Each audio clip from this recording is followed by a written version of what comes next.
So I don't think he's been Everton's worst player. I think that's probably the wrong tag to give him, but I just think he struggled for large parts of crucial times, and I think he deserves credit for what he's done in recent weeks, how he's bounced back, but I just don't think he's done enough throughout the course of the year to settle people's nerves and think, he could be a steady Eddie at the back. I don't want to say Everton's worst player on this one because I think it would be too harsh, but I am going to say Everton's most disappointing player or underperforming player of 2023.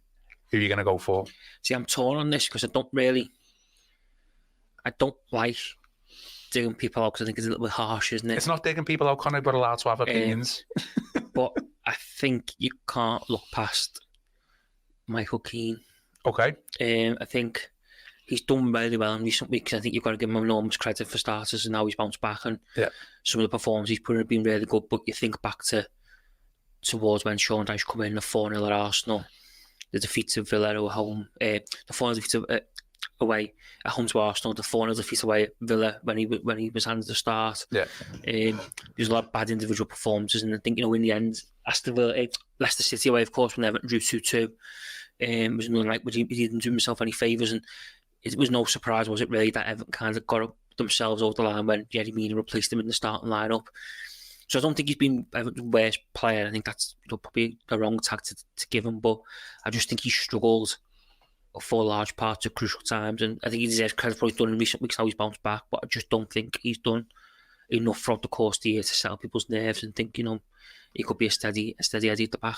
And he was a player that Dyche obviously fancied at the beginning of the season because he was partner in Tarkowski, wasn't he? And then quickly, thankfully, Dyche changed his mind basically because he knew it wasn't working, and Branthwaite's come in and has kind of been, a breath of fresh air. Is going to be his standout season. He's become very quickly what people are telling us to be a £100 million player, hasn't he? Linked with Real Madrid apparently this morning. With Real Madrid, yeah. So, I mean, I think it was that kind of, the Villa game wasn't really going to be 4-0, and Keane, I think, really struggled that day against Villa back at the start of August.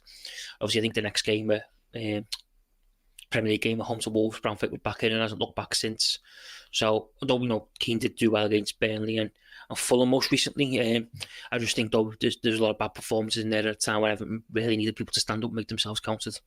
Are we doing Keane a disservice here? Is he being played out of position? Is he not being played in his natural position as a centre forward?